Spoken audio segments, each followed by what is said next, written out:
Segera download Quran Tadabbur, Dia meraih tafsir kebaikan. dalam genggaman Contoh, Anda. bulan Ramadan adalah bulan Al-Quran.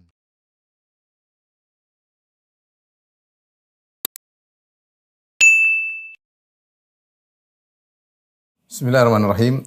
Assalamualaikum warahmatullahi wabarakatuh. Recording in progress.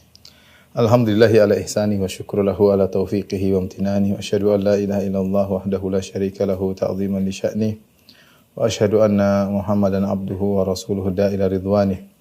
Allahumma salli alaihi wa ala alihi wa ashabihi wa ikhwani.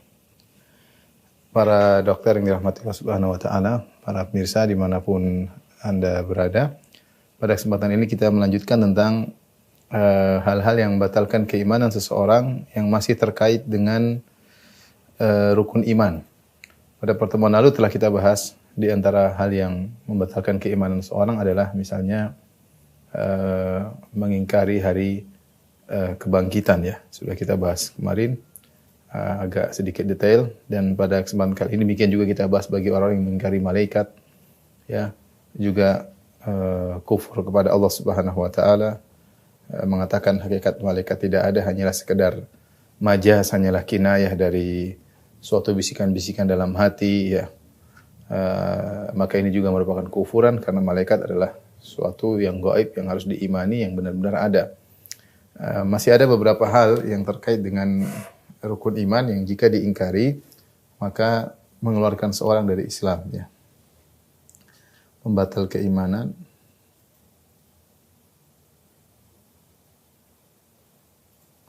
Mengingkari sebagian rukun iman.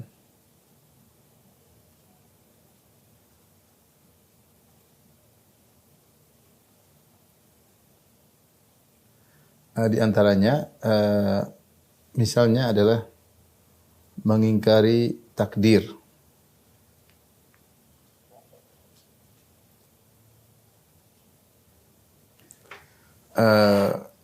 Siapa yang mengingkari bahwasanya Allah Subhanahu wa taala menciptakan semua ini dengan takdir, ditakdirkan sebelumnya, maka dia telah keluar dari Islam. Pengingkaran takdir ada dua secara garis besar, ya.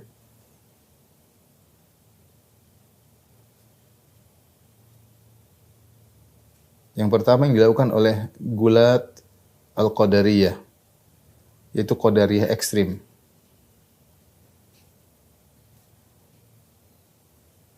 Apa kata mereka? Mereka mengatakan al-amru unuf. Perkara itu terjadi begitu saja tanpa didahului takdir, ya. Perkara-perkara terjadi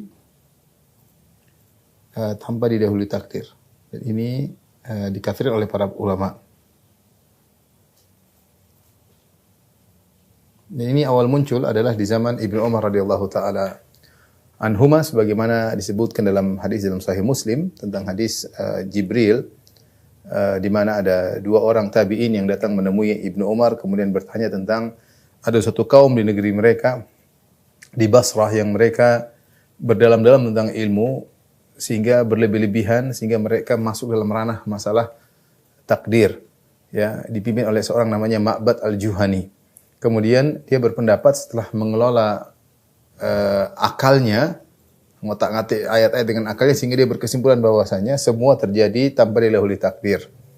Ya, padahal Allah Subhanahu wa taala dalam Al-Qur'an banyak mengatakan inna kulla syai'in khalaqnahu biqadar. Segala sesuatu telah kami ciptakan dengan takdir. Allah Subhanahu wa taala berfirman, misalnya firman Allah Subhanahu wa taala, wa ma asaba min musibatin fil ardi wala fi anfusikum illa fi kitabin min qabli an nabra'aha. Apapun musibah yang menimpa kalian di dunia, di bumi, atau yang menimpa pada diri kalian, illa fi kitab, semuanya sudah tercatat di kitab, ya, di Lauhil Mahfuz, min qabli an nabra'aha, sebelum kami menciptakannya. Dan kita tahu di antara rukun iman adalah iman kepada takdir. Nah, ini gulat qadariyah atau qadariyah ekstrem ini dihukumi kufur kepada Allah Subhanahu wa taala. Sehingga ketika Ibnu Umar mendengar kisah ini, maka dia berkata kepada para tabi'in, dia katakan, sampaikan kepada mereka, yaitu orang-orang yang mengingkari takdir, bahwasanya law anna ahadum anfaqa mithla Uhudin dhahaban ma qabilahu Allahu minhu hatta yu'mina bil qadar. Jika salah seorang dari mereka berinfak dengan emas sebesar gunung Uhud, maka Allah tidak akan terima sampai mereka beriman kepada takdir. Ya, sampai mereka beriman dengan takdir. Kemudian beliau pun berdalil dengan hadis Umar bin Khattab tentang kisah Jibril yang di mana Jibril bertanya kepada Nabi sallallahu alaihi wasallam, "Fa akhbirni anil iman, kabarkanlah aku kepadaku tentang iman wahai Muhammad." Maka Rasulullah SAW mengatakan, "Al-iman an tu'mina billahi wa malaikatihi wa kutubi wa rusuli wal yaumil akhir wa tu'mina bil qadari khairihi wa syarrihi." Maka Nabi mengatakan, iman itu engkau beriman kepada Allah, kepada malaikat, kepada kitab-kitabnya, kepada rasul-rasulnya, kepada hari akhirat, dan engkau beriman kepada takdir yang baik maupun yang buruk. Sehingga barang siapa yang mengingkari takdir, maka dia telah kufur kepada Allah Subhanahu wa taala. Namun kita kaum muslimin jarang yang melakukan ini, alhamdulillah ya. Kita tidak dapati kaum muslimin yang terjerumus dalam kesalahan gulat al-qadariyah, qadariyah ekstrim. Ini mungkin zaman dahulu ada, tapi sekarang kita tidak pernah mendengar. Yang kita dengar sering adalah qadariyah yang biasa ya. Yang tidak ekstrim, qadariyah biasa. Ya, jadi kata mereka tidak mengingkari takdir secara mutlak, tapi mereka hanya mengatakan Allah mengetahui, kata mereka Allah mengetahui apa yang akan terjadi.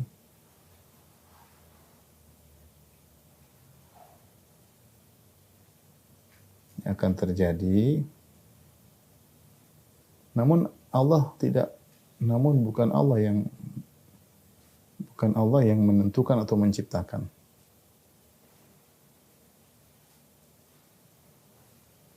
Ini kalau seperti yang kesalahan ini banyak terjadi, ini adalah pemikiran Mu'tazilah, Qadariyah atau Al-Mu'tazilah ya.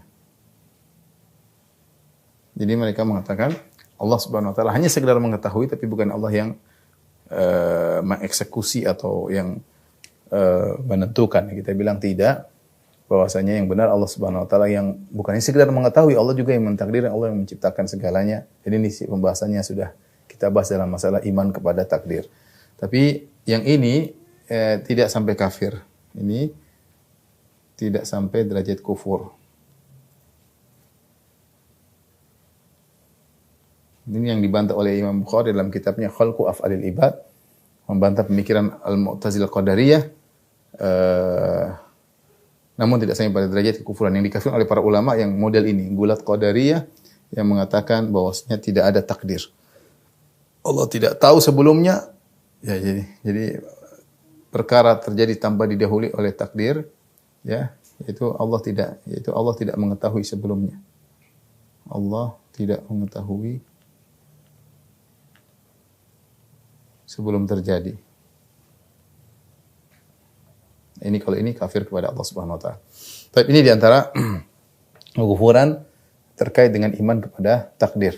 Tapi berikutnya di antara hal yang menyebabkan kekufuran terkait dengan al-iman kepada para nabi.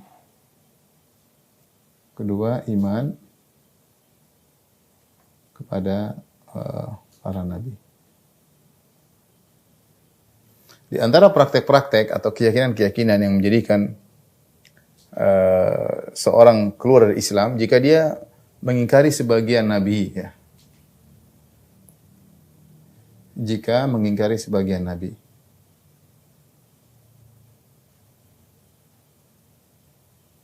Tidak beriman kepada seluruh nabi, ya.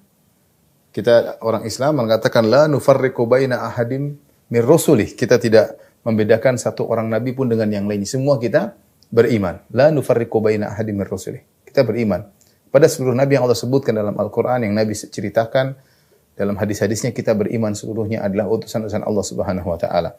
Oleh karenanya yang mengingkari sebagian nabi maka tentu kufur kepada Allah. Contoh seperti orang-orang Yahudi yang mengingkari Nabi Isa, ya. Contoh Yahudi mengingkari Nabi Isa. Nabi Isa alaihissalam. Kemudian misalnya Nasara, sebaliknya Nasara mengingkari Nabi Muhammad sallallahu alaihi wasallam.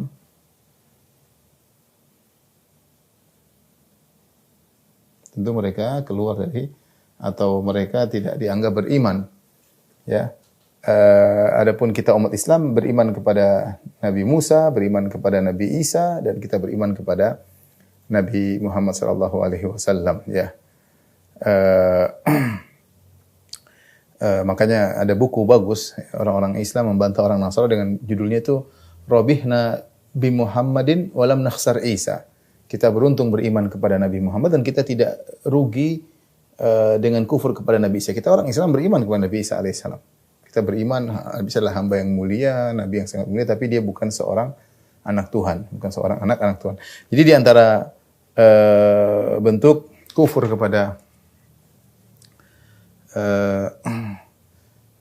terkait dengan iman kepada Nabi kepada para nabi, di antaranya adalah kufur kepada sebagian nabi.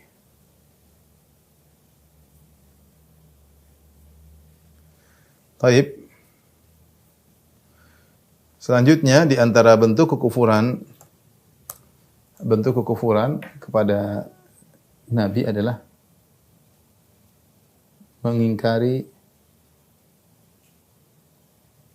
Nabi Muhammad sebagai nabi terakhir.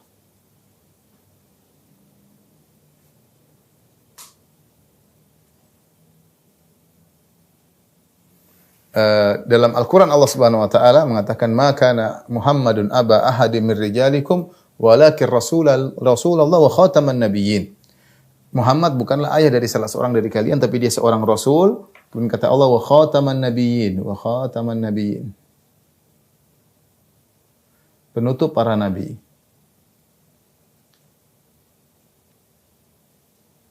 Penutup para nabi. Dan ini adalah ijma' para ulama bahwasanya Nabi Muhammad SAW adalah penutup para nabi. Makanya dia adalah rasul yang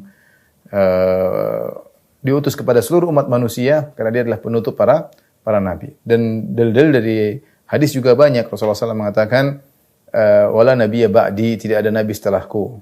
Ya. Demikian dalam hadis kata Rasulullah SAW, sayakunu min ummati 30 kadzabun kulluhum yaz'umu annahu nabi wa ana khatamun nabiyyin wala nabiyya ba'di.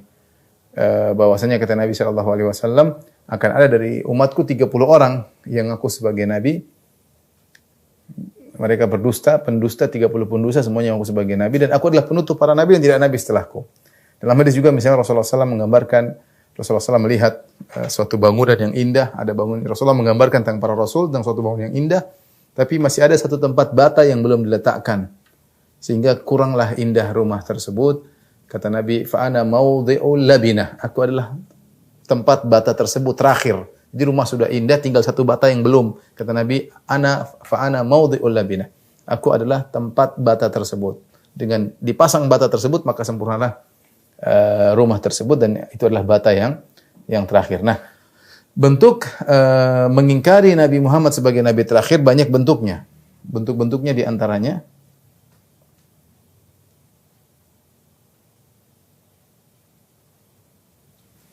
seperti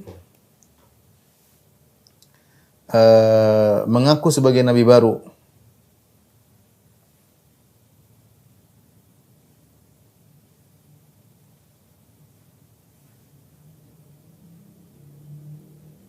Mengaku sebagai nabi setelah Rasulullah SAW.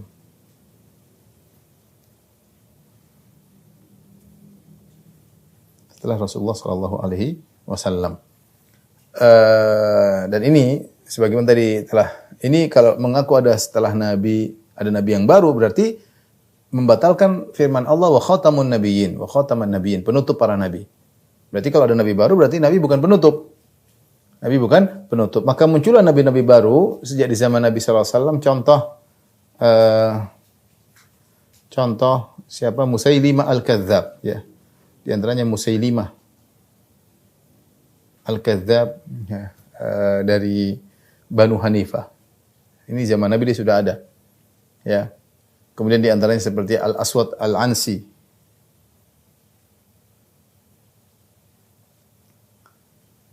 Al-Ansi.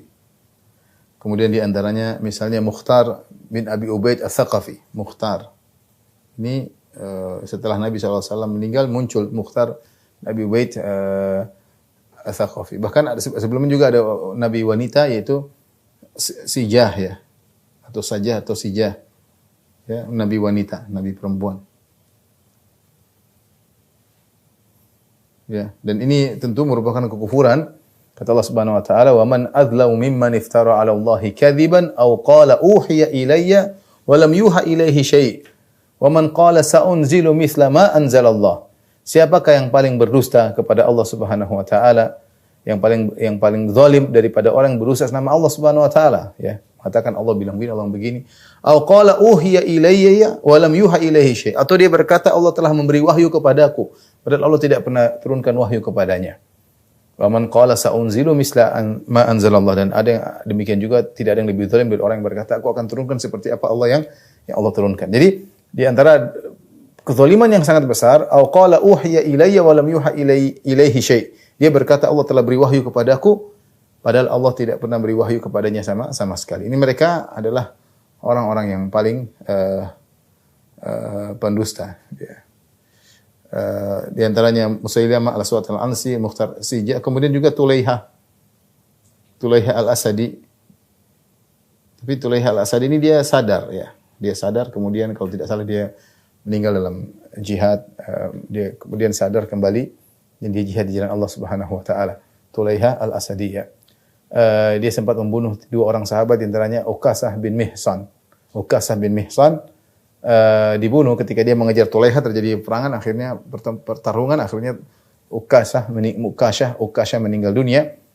Ketika di zaman Umar bin Khattab, Tulaiha datang dan dia mengatakan dia sudah sadar masuk Islam. Maka Umar berkata, bukankah kau telah membunuh Uqasah? Kemudian kata Tulaiha, ya, alhamdulillah dia telah mati syahid di tanganku. Dulu saya masih kafir, saya bunuh dia, mati syahid. Ya. Tapi intinya dia sadar, kemudian dia menjadi muslim yang baik, ya, Tulaiha. Ya. Adapun yang lainnya diperangi seperti Musailimah diperangi oleh di zaman Abu Bakar radhiyallahu anhu, akhirnya dibunuh oleh salah seorang, di antaranya 2 orang, ada 1 orang Ansari dan satunya lagi adalah yang pernah membunuh Hamzah bin Abdul Muttalib, paman Nabi itu Wahsy, dia membunuh Hamzah. Dia membunuh Hamzah dalam perang Uhud, dia melempar tombak, kemudian setelah itu kalau tidak salah setelah perang Hunain atau setelah perang Taif, maka dia datang kepada Nabi sallallahu alaihi wasallam, menghadap Nabi SAW, dia minta maaf karena telah membunuh Hamzah. Maka Rasulullah berkata, jika kau mampu tidak menampakkan wajahmu kepadaku, maka lakukanlah. Nabi, kalau lihat dia, Nabi sedih. Tapi Nabi maafkan. Cuma Nabi sedih kalau lihat Wahsy, karena Wahsy ini yang bunuh pamannya. Akhirnya Wahsy merasa bersalah, dia bilang, saya harus menebus kesalahan saya. Maka ketika perang Ma'rakatul Yamamah, dia datang dalam peperangan tersebut. Ma'rakatul Yamamah itu perang melawan di zaman Abu Bakar. Rasulullah SAW sudah meninggal. Maka dia datang ikut serta dalam perang tersebut, dipimpin oleh Khalid bin Walid. Dan ketika itu melawan 40.000 atau 50.000 pasukan Musailimah al-Kadzdzab. Dan akhirnya yang membunuh Musailimah adalah Wahsy. Dia melempar tombak. Jadi tombak yang dia gunakan untuk membunuh Hamzah itu yang dilemparkan akhirnya mengenai dada Musailimah al-Kadzdzab. Maka dia berkata, la in kuntu qataltuhu, kalau saya yang berhasil membunuh Musailimah, laqad qataltu khairan nas wa syarran nas. Maka aku telah berhasil pernah membunuh orang yang terbaik itu Hamzah dan orang terburuk yaitu Musailimah al-Kadzdzab. Ya, dia membalas kesalahannya. Dengan tombak yang sama dia bunuh Hamzah radhiyallahu anhu, dan tombak yang sama dia membunuh Musailimah al-Kadzdzab. Tapi ini diantara bentuk mengingkari Nabi terakhir adalah mengaku sebagai Nabi. Kemudian tentunya adalah yang membenarkan, yang beriman kepada Nabi setelah Muhammad SAW. Nabi baru ya. Yang beriman juga kafir. Makanya dahulu di zaman ketika Abu Bakar radhiyallahu taala anhu menjabat sebagai khalifah setelah wafatnya Nabi sallallahu alaihi wasallam, banyak disebut dengan hurubur riddah. Banyak orang yang murtad. Ada yang murtad gara-gara mengingkari kewajiban zakat, ya, diperangi oleh Abu Bakar. Di antaranya yang paling banyak diperangi oleh Abu Bakar adalah orang-orang yang beriman kepada Nabi baru. Ya, beriman kepada Nabi baru, di antaranya para pengikut Tulaiha, di antaranya para pengikut Al-Aswad Al-Ansi, di antaranya para pengikut Musailimah Al-Kadzdzab. Yang beriman kepada Nabi baru sama, berarti dia juga kufur kepada ayat ini. Wa khatamun nabiyyin. Muhammad adalah penutup para nabi. Kemudian di antaranya seperti kesalahan orang-orang filsafat yang mengatakan mungkin meraih kenabian dengan latihan-latihan. Ini adalah pendapat sebagian ahli filsafat seperti Ibnu Sina dan yang lainnya ya, yang mereka mengatakan bahwasanya Rasulullah SAW memperoleh kenabian adalah dengan latihan, dan mereka mengatakan seorang bisa kontak dengan al-aqal fa'al. Al-aqal fa'al itu ya dengan jika seorang akal yang aktif ya, yang seorang harus meninggikan kondisi dirinya sampai dia harus terlepas daripada jasad, daripada alam jasad sehingga ruhnya naik sehingga bisa kontak dengan al-aqal fa'al. Ketika kontak dengan al-aqal fa'al, kekuatan itu, maka seakan-akan dia memiliki wahyu-wahyu yang turun kepadanya, dan ini diperoleh dengan latihan ya. Makanya orang yang mengatakan kenabian bisa didapatkan dengan latihan, maka dia telah kufur. Di antara sebab kekufurannya karena dia mengingkari nabi terakhir. Nah, kalau berarti ada nabi-nabi bisa pelatihan-pelatihan menjadi nabi, maka Nabi Muhammad SAW bukan nabi terakhir. Bukan nabi terakhir. Dan kita tahu bahwasanya kenabian bukan amrun muktasab, kenabian bukan usaha yang diusahakan, tapi Allah istifa dari Allah Subhanahu wa taala. Allahu yastafi minal malaikati rusulan wa minan nas. Kata Allah Subhanahu wa taala, Allah yang memilih di antara manusia, Allah jadikan rasul-rasul. Bukan dia berusaha untuk jadi rasul. Ya.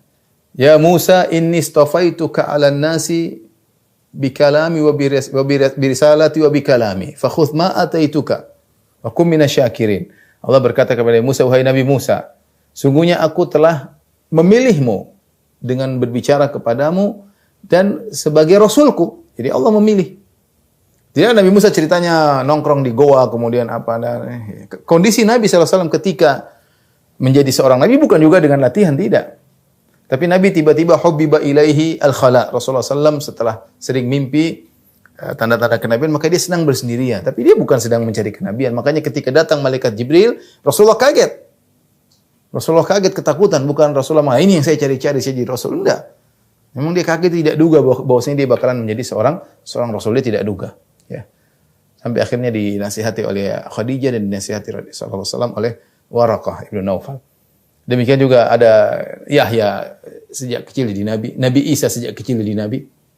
Tidak ada Nabi Isa latihan, tapi tahu sekecil sudah bisa ngomong.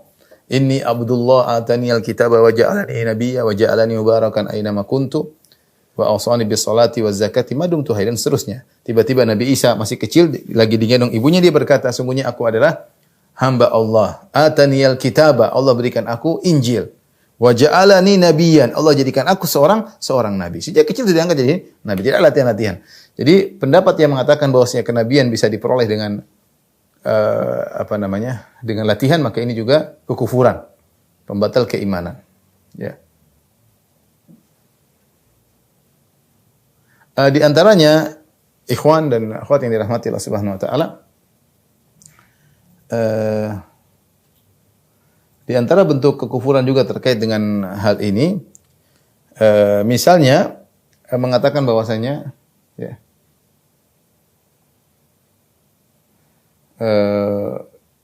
sebenarnya ini perkataan sebagian orang Syiah yang gulat ya, yang ekstrim. Sebenarnya Ali yang jadi nabi, tapi Jibril salah ya. Salah turunkan wahyu. Salah turunkan wahyu ya. Ini tentu kesalahan, berarti Ali kedudukannya seperti Nabi ya, dan ini salah ya. Kalau Jibril salah, nanti Jibril bisa benar suatu saat. Ini juga merupakan kesalahan, dan ini perendahan terhadap Nabi Muhammad SAW, seakan-akan dia Nabi yang salah. Padahal Allah telah mengatakan, Allahu a'lamu haitsu yaj'alu risalatah. Allah yang lebih tahu di mana dia meletakkan risalahnya. Ya, enggak mungkin Jibril salah ya. Allah mengatakan Jibril adalah muta'un thamma amin, bahwasanya malaikat Jibril adalah malaikat yang amin, terpercaya. Kemudian di antara bentuk ini juga ya,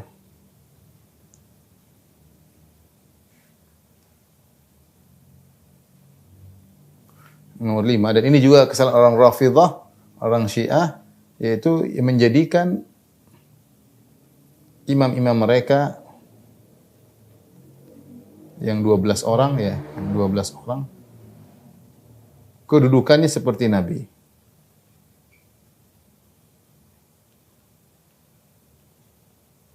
Ini sama, berarti seakan-akan seperti Nabi Muhammad SAW, berarti seakan-akan mereka adalah Nabi baru. Ini juga kekufuran. Ya, ini kekufuran. Saya pernah berdiskusi sama seorang Syiah dan dia bilang, perbedaan kita ringan. Saya bilang tidak ringan. Dan saya waktu ngomong gitu dia tidak bisa jawab. Saya bilang, bagaimana ringan? Kalian menganggap imam kalian maksum, tidak mungkin salah. Nah, kalau seorang imam tidak maksum, yang 12 imam tersebut, kalian yakin mulai dari Ali bin Abi Thalib, kemudian Hasan, kemudian Husain, kemudian Ali Zainal Abidin, kemudian Muhammad Al-Baqir, kemudian Ja'far As-Sadiq dan seterusnya sampai imam ke-12. Kalian merasa bahwasanya itu adalah imam-imam yang maksum, tidak mungkin salah. Nah, kalau dia maksum tidak mungkin salah, berarti dia kedudukannya sama seperti Nabi.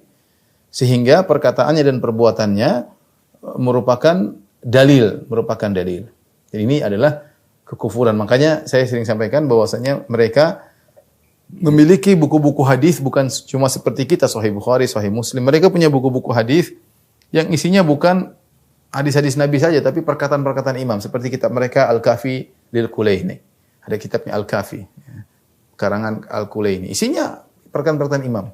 Buka kitab mereka, contoh kita buka kitab Biharul Anwar lil Majlisi yang 100 jilid lebih. Isinya imam ini bilang imam ini. Dianggap seperti hadis. Dan ini merupakan bentuk kekufuran karena menempatkan seorang seperti Nabi dan datang setelah Nabi. Ini seakan-akan meskipun mereka tidak namakan Nabi, mereka namakan imam, tapi hakikat imam ini seperti Nabi. Seperti Nabi, bahkan dalam kitab Al-Kafi Al-Kulaini bahwasanya kelebihan imam banyak sekali ya. Yang sama dengan Nabi atau bahkan lebih daripada Nabi. Saya bacakan perkataan Al-Qadhi Iyad tentang hal-hal yang membatalkan keimanan terkait dengan kenabian. Beliau berkata, "Wa kadza man idda'a nubuwwata ahadin ma'a nabiyina sallallahu alaihi wasallam." Demikian juga orang mengatakan ada yang menjadi nabi bukan setelah nabi tapi seiring dengan zaman nabi, seperti Musailimah Al-Kadzdzab. Dia mengaku sebagai nabi sejak nabi masih ada. Dia bilang, "Wahai Muhammad, kita berdua sama-sama bersyarikat sama-sama. Kau nabi, saya juga nabi. Nanti kalau kita ini bagi dua ya." Jadi dia Musailimah Al-Kadzdzab ini dia ngaku nabi sejak nabi masih ada. Jadi dia mengatakan Allah kasih wahyu sama kamu, Allah juga kasih wahyu sama saya. Allah kasih wahyu sama kamu. Ini contoh, ini perkataan Al-Qadhi Iyad rahimahullahu taala, "Man idda'a nubuwwata ahadin ma'a nabiyina." Siapa yang mengakui atau beriman kepada kenabian seorang bersama nabi kita sallallahu alaihi wasallam, au ba'dahu atau meyakini ada nabi setelah Nabi Muhammad. Apakah sama seiring Nabi Muhammad juga kafir atau yang mengatakan ada nabi setelah Nabi Muhammad sallallahu alaihi wasallam? Demikian juga kemudian beliau berkata, wa ka'aktsari Rafidhah al-qailina bi musyarakati Ali fi risalah lin Nabi sallallahu alaihi wasallam wa ba'dahu. Seperti kebanyakan orang-orang Rafidhah yang mengatakan bahwasanya Ali bin Abi Thalib menyertai Nabi dalam kerisalahan, dalam kerasulan.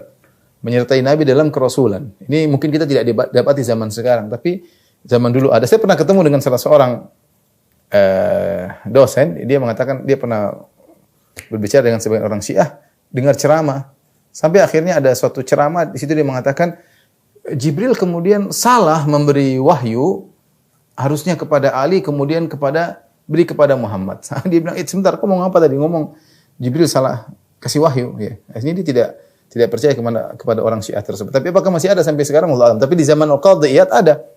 Mereka mengatakan ka'aktsir Rafidhah al-qalina bi musyarakati Ali fi risalah Nabi sallallahu alaihi wasallam ba'dahu. Yang mengatakan bahwasanya Ali menyertai Nabi dalam masalah kerasulan. Wa kadzalika kullu imamin 'inda haula'i yaqumu maqamahu fi an-nubuwwati war risalah. Ini akidahnya orang Syiah al-Imamiyah. Syiah Isnai Asyariyah atau Syiah al-Imamiyah. Demikian juga yang meyakini setiap imam menurut mereka menduduki kedudukan Nabi Muhammad SAW dalam kenabian dan risalah. Ya, ini orang-orang Syiah. Ya. Aw man idda'ad nubuwwah li nafsi, atau orang yang ngaku saya nabi. Ini banyak di tanah air juga ada ngaku sebagai nabi. Terakhir saya dengar ada nabi ngaku dari Kerawang ya. Dan ada aja pengikutnya. Sebelumnya Ahmad Musaddiq sebelumnya, kemudian nabi dari Kerawang, dan nabi dari mana? Aw jawaza iktisabaha wal bulugh bi safa'il qalbi ila martabatiha. Atau orang yang mengatakan bahwasanya mungkin kita untuk meraih kenabian Kita mencapai dengan cara latihan sampai hati kita bersih. Ketika hati kita bersih, maka kita bisa sampai pada derajat kenabian. Seperti perkataan orang ahli filsafat, Ibnu Sina dan teman-temannya. Ya. Wa kadzalika man yad'a minhum annahu yuha ilaihi wa illam yad'in nubuwah. Atau seorang dia tidak ngaku sebagai nabi. Saya bukan nabi, tapi Jibril turun sama saya. Jibril kasih wahyu sama saya. Ini saya pernah ketemu orang seperti ini. saya masih ingat kisah ketika saya naik kapal, kemudian saya sholat di musola di kapal, tahu ada seorang mengatakan, ini sudah lama sampai kepada saya, tapi saya simpan. Saatnya saya menyampaikan kepada bapak-bapak sekalian, bahwasanya Jibril telah turun kepada saya. Dia tidak bilang saya nabi. Tapi itu konsekuensi Jibril turun kepada kamu, kasih wahyu, itu adalah nabi. Makanya saya sering bercanda, saya bilang, saya hampir jadi sahabat, karena bertemu dengan seorang nabi di kapal ya. Tapi nabi palsu, sahabatnya sahabat palsu ya. Ini juga diantara kekufuran. Fahaula'i kulluhum kuffarun mukadzibuna lin Nabi sallallahu alaihi wasallam. Mereka seluruhnya kafir karena mendustakan Nabi sallallahu alaihi wasallam. Li'annahu akhbara Nabi sallallahu alaihi wasallam annahu khatamun nabiyyin. Karena Nabi sallallahu alaihi wasallam telah mengabarkan beliau adalah nabi yang terakhir. La nabiyya ba'dahu, tidak nabi setelahnya. Wa akhbara 'anillahi ta'ala annahu khatamun nabiyyin, dan telah Nabi mengabarkan dari Allah mengabarkan bahwasanya Nabi Muhammad adalah khatamun nabiyyin, penutup para nabi. Wa annahu arsala kafatan linnas, bahwasanya Allah telah mengutus, wa annahu ursila kafatan linnas, dan bahwasanya Nabi diutus untuk seluruh manusia ya.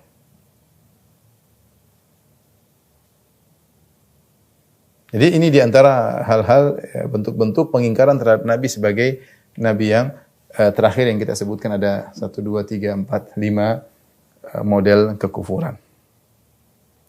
Taib. Masih ada satu lagi.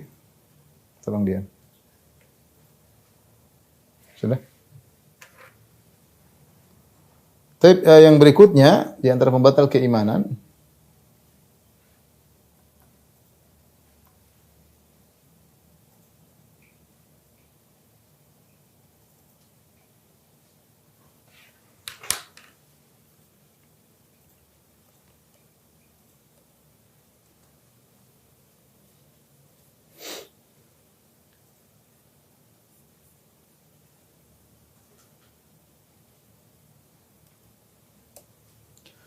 terkait dengan pembatal keimanan, terkait dengan pengingkaran terhadap iman kepada kitab.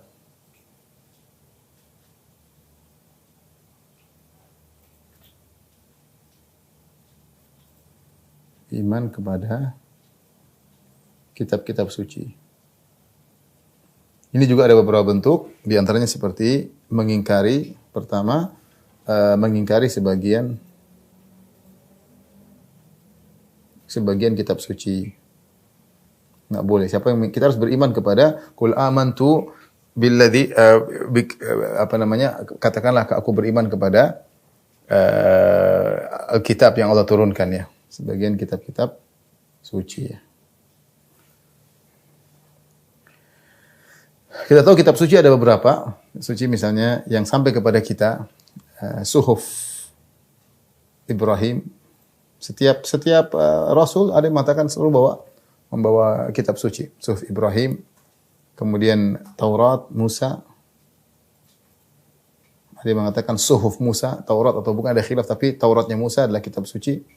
Kemudian Zaburnya Daud. Kemudian adalah Injil Isa alaihissalam. Kemudian Al-Quran Muhammad. Quran Muhammad sallallahu alaihi wasallam. Nah, siapa yang mengingkari sebagian daripada ini maka dia kufur. Contoh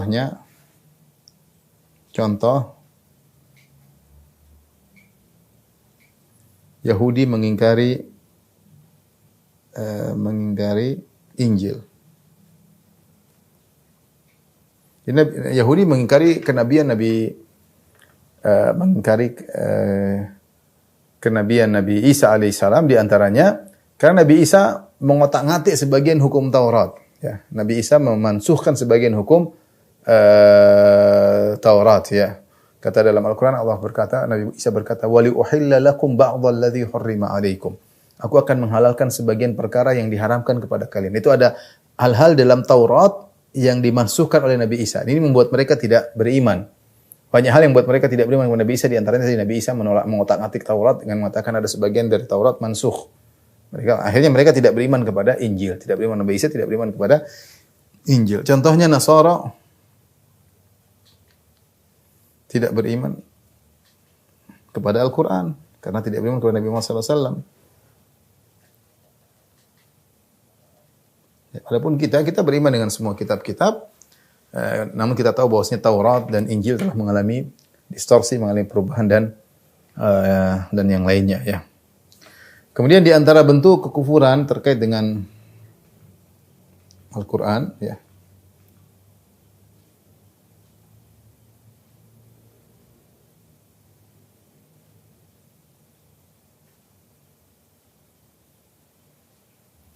Di antaranya misalnya perkataan Rafidhah bahwasanya Al-Quran dirubah atau kurang. Mereka mengatakan para sahabat ini keyakinan apa? Keyakinan Rafidhah. Bahwasanya para sahabat menyembunyikan sebagian ayat-ayat dalam Al-Quran. Ya, ini keyakinan orang Rafidhah. Sampai ada ulama mereka menulis judulnya Faslul Khitab fi tahrifi kalami Rabbil Arbab. Tidak salah karya At-Tabarsi. Judulnya keputusan yang Faslul Khitab, yaitu terjadi keputusan yang benar yang menunjukkan bahwasanya Al-Quran telah menyimpang. Al-Quran telah menyimpang. Ya, bahkan dalam sebagian pernyataan mereka dalam kitab Al-Kafil Kulaini bahwasanya kata mereka di sisi kami ada Al-Quran 3 kali lipat daripada Quran kalian.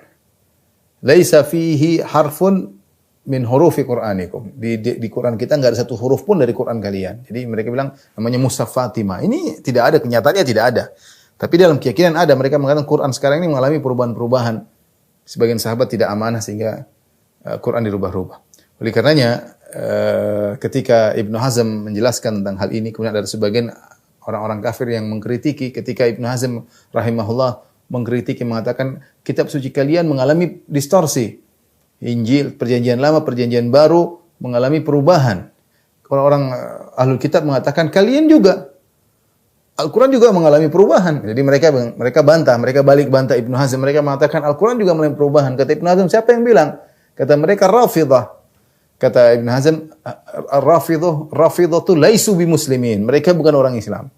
Orang yang mengatakan bahwasanya Al-Quran berkurang itu bukan orang Islam. Karena Allah Subhanahu wa taala telah berfirman, "Inna nahnu nazzalna dzikra wa inna lahu lahafizun." Kami telah menurunkan Al-Qur'an dan kami akan menjaga Al-Qur'an. Jadi siapa yang mengatakan Al-Qur'an kurang, ya tidak terjaga, maka dia telah kafir. Kenapa Allah berfirman, "Inna nahnu nazzalna dzikra wa inna lahu lahafizun." Ya, Al-Quran dijaga, Al-Quran dihafalkan, anak kecil pun hafal. Bagaimana Al-Quran kemudian mengalami distorsi, tidak ada yang tahu.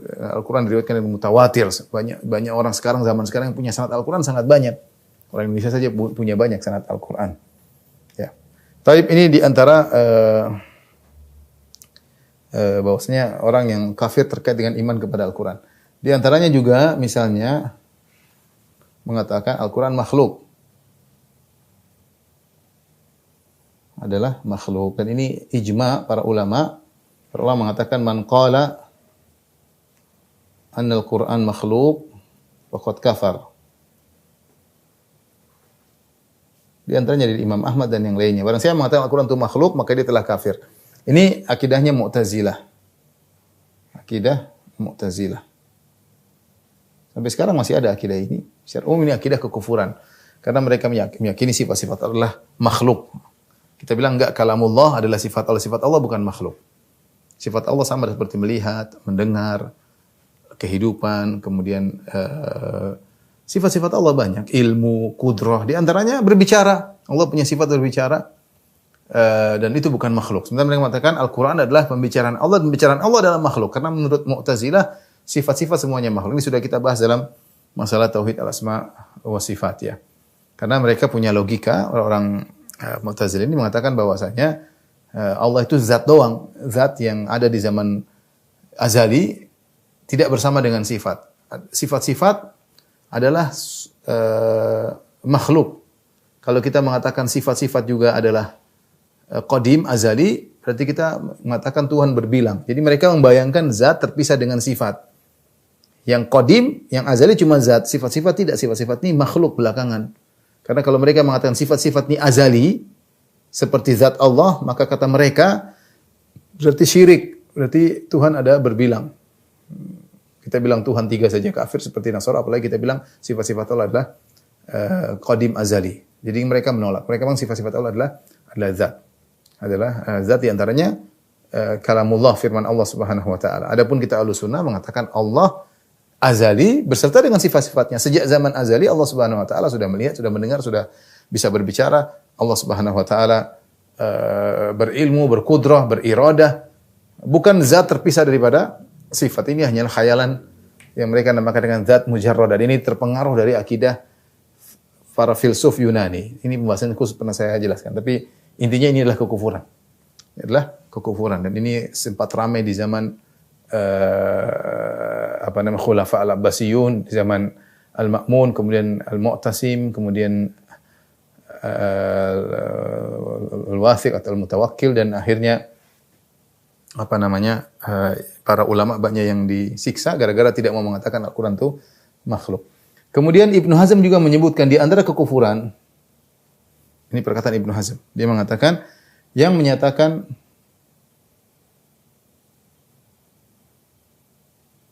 bahwa Al-Quran yang ada ini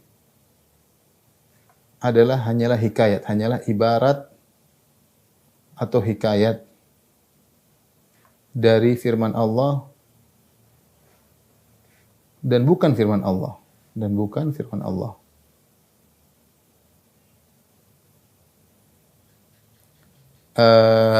Ini adalah akidahnya Kullabiyah dan Asy'ariyah. Ini akidahnya Kullabiyah, Asy'ariyah, ya. Ini menurut Ibnu Hazm ini adalah akidah yang merupakan kekufuran, karena kelaziman daripada akidah ini sama, ini kelazimannya sama seperti akidah Mu'tazilah, bahwasanya Al-Qur'an yang ada yang kita baca ini adalah makhluk. Saya sudah pernah sampaikan bahwasanya orang Asy'ariyah meyakini Allah Subhanahu wa taala itu berbicara tanpa suara, tanpa huruf, tanpa apa-apa. Adapun mereka mentakwil firman Allah, wa kallamallahu Musa taklima. Allah telah sungguh-sungguh berbicara dengan Nabi Musa, kata mereka Allah tidak berbicara. Tidak ada, ya. Padahal Allah berfirman, fastami' lima yuha, wahai Musa, dengarkan apa yang diwahyukan kepadamu. Dan terlalu banyak dalil bahwasanya Allah Subhanahu wa taala berbicara dengan malaikat, dengan Nabi Musa dan yang lainnya.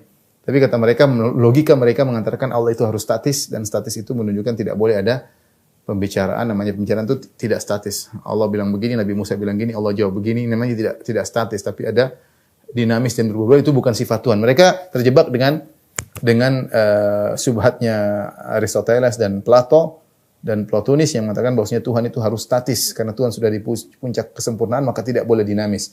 Sehingga mereka mengatakan firman Allah tanpa suara, tanpa huruf. Ini dibantah oleh para ulama tentunya. Kalau tanpa suara, tanpa huruf, terus apa ini Al-Quran? Al-Quran ini kan isinya huruf. Kata mereka ini bukan firman Allah. Firman Allah ada namanya kalamun nafs. Al-kalamun nafsi itu bahasa jiwa. Bahasa jiwa di mana Allah Subhanahu wa taala berbicara dengan suatu pembicaraan yang sejak azali tidak pernah berubah, tanpa kata-kata, tanpa suara. Terus, Jibril memahami pembicaraan Allah atau Nabi Muhammad dipahamkan oleh Allah tentang pembicaraan jiwa Allah, maka Jibril atau Muhammad menuangkan dalam kata-kata. Kata-kata itulah Al-Quran yang kita baca. Alif Lam Mim dzalikal kitabul la raiba fihi hudal lil muttaqin.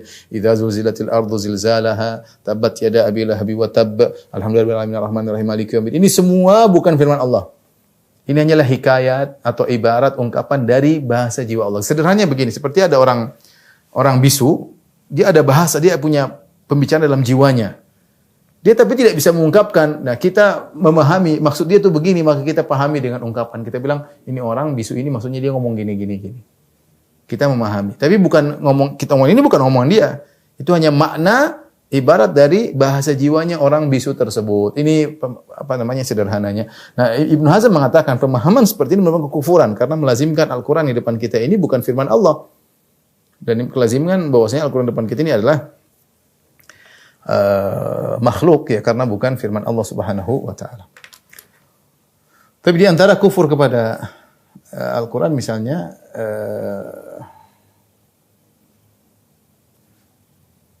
adalah kufur kepada atau mengingkari satu ayat saja.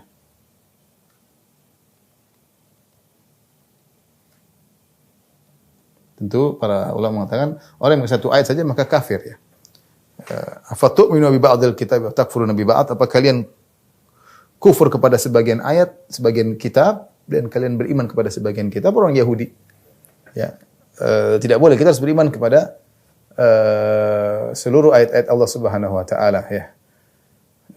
Allah mengatakan innal ladzina kadzdzabu bi ayatina wastakbaru anha la tufattahu lahum abwabus sama wa la yadkhulul jannata hatta yalijal jamalu fi sammil khiyat wa kadzalika najzil mujrimin.